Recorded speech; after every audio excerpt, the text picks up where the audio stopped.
Hora de Saúde. Oferecimento Oncológica do Brasil, Centro Avançado de Ensino, Pesquisa e Tratamento do Câncer. Macedo Hospitalar, tradição em tecnologia presente nos melhores hospitais da Amazônia.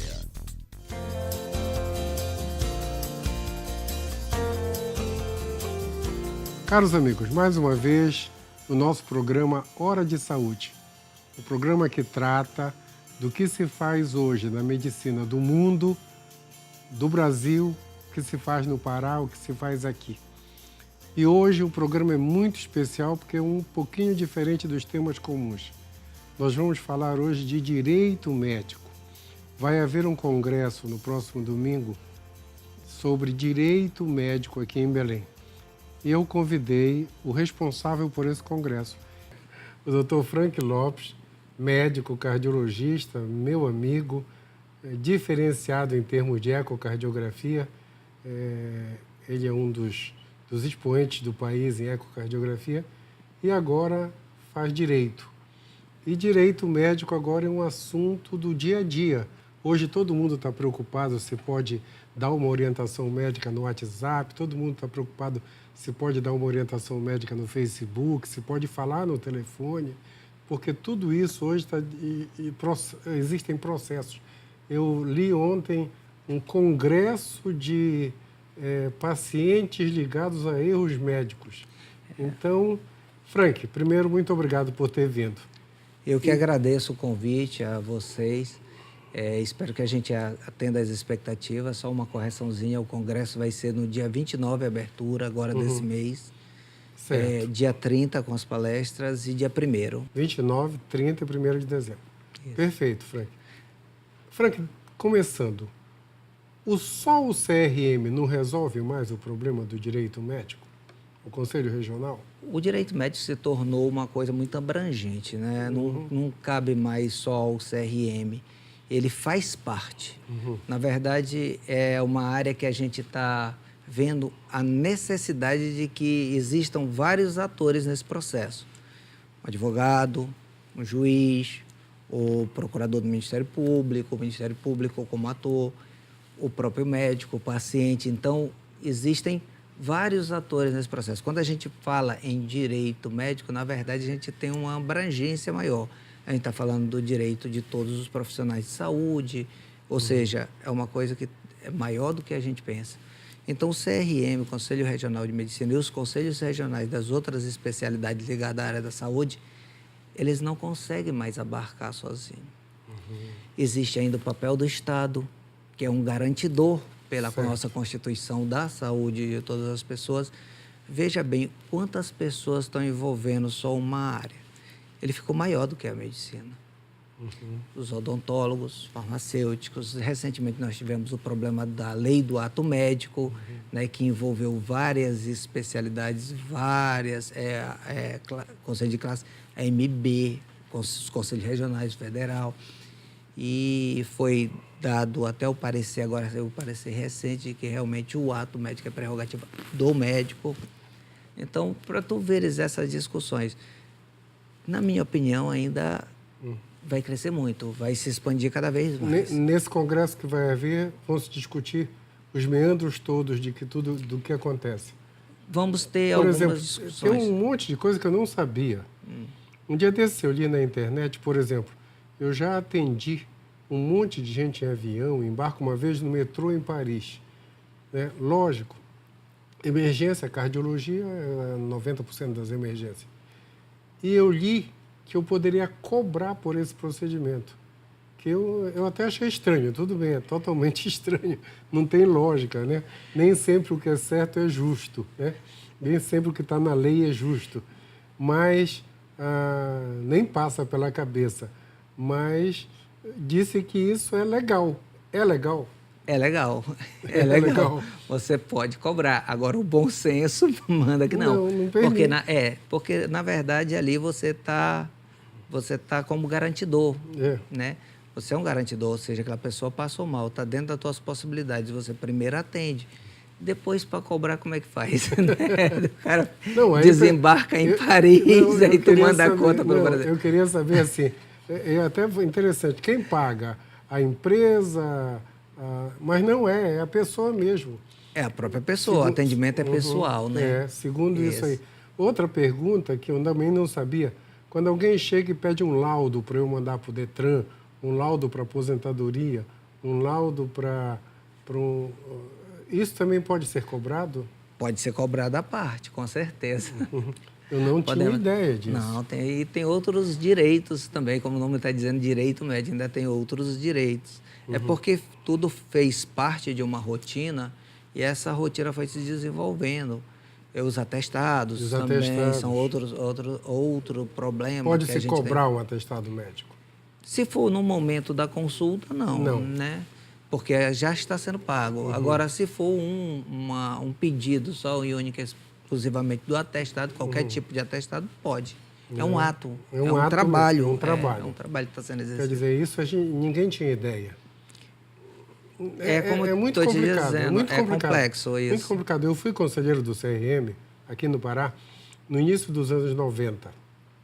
E toda vez que chegava um advogado para discutir conosco a respeito de algum caso, nós ficávamos totalmente, eu não vou falar desconhecendo, porque a gente mexia, o nosso conhecimento era a ética, né?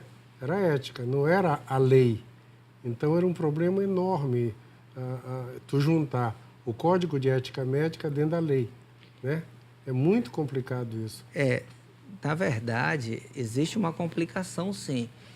Quando a gente pensa isoladamente, quando a gente pensa a coisa em conjunto, no conjunto que a profissão médica é uma profissão como outra qualquer e que ela tem prerrogativas, tem deveres e também tem direitos, a gente começa a individualizar essas situações. Só que o que acontece? Hoje nós temos um limbo, as informações não são passadas, nós temos uma fraqueza muito grande nas escolas de medicina. Desde que a deontologia foi abolida do curso, a gente ficou meio assim... Foi abolida? Praticamente... Eu sou professor de medicina não tem uma cadeira de abolição. Agora, a partir desse ano de 2018, vai ser obrigatório de novo. Então...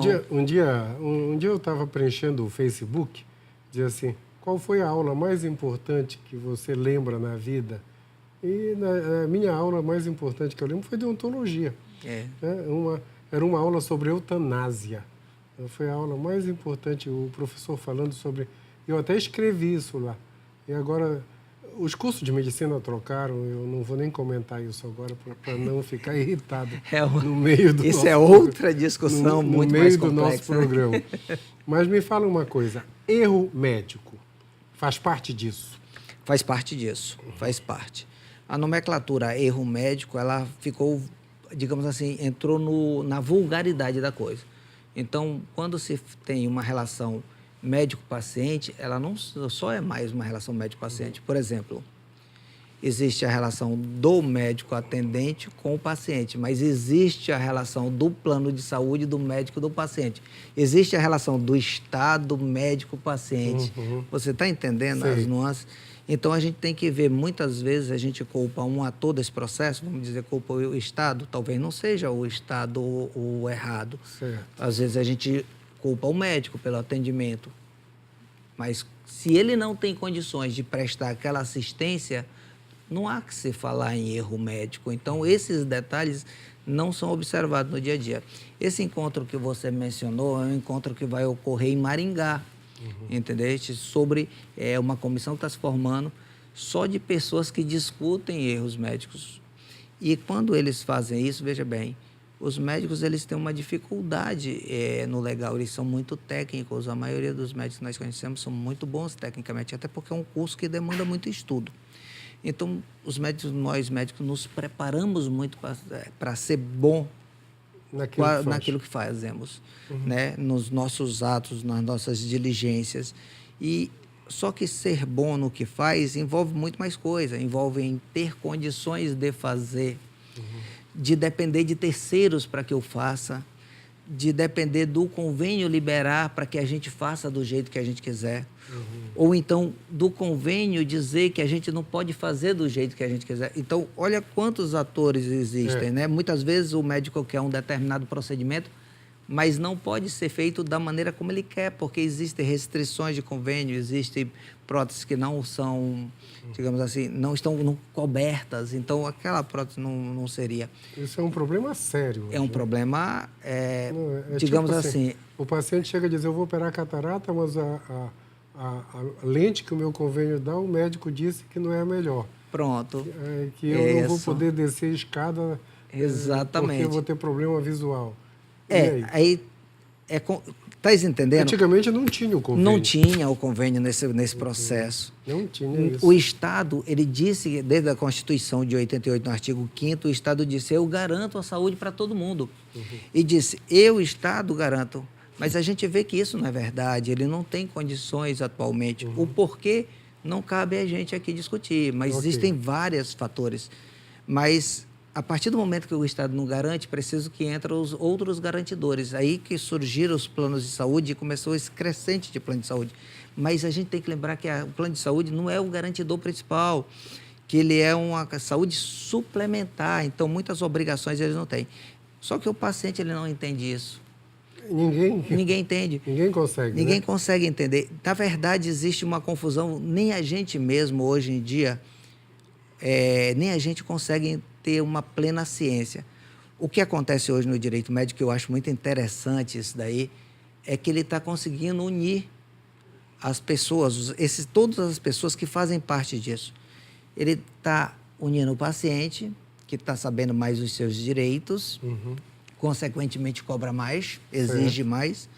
Ele está unindo o Ministério Público, que entende que realmente não pode ser uma imposição assim, porque se você privilegiar uma pessoa, em questão do Estado, você pode estar desprivilegiando vários, entendeu?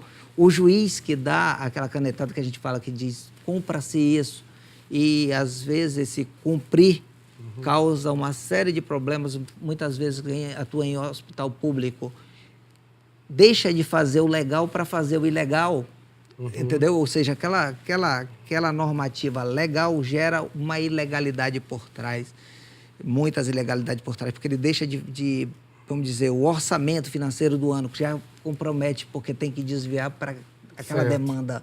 Entendeu? A mesma coisa um plano de saúde, ele tem seu gasto, o seu cronograma de gasto.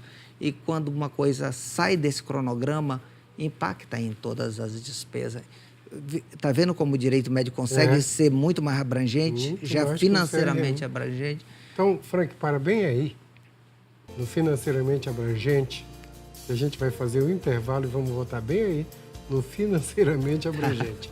Um instantinho só que a gente já volta, tá, pessoal?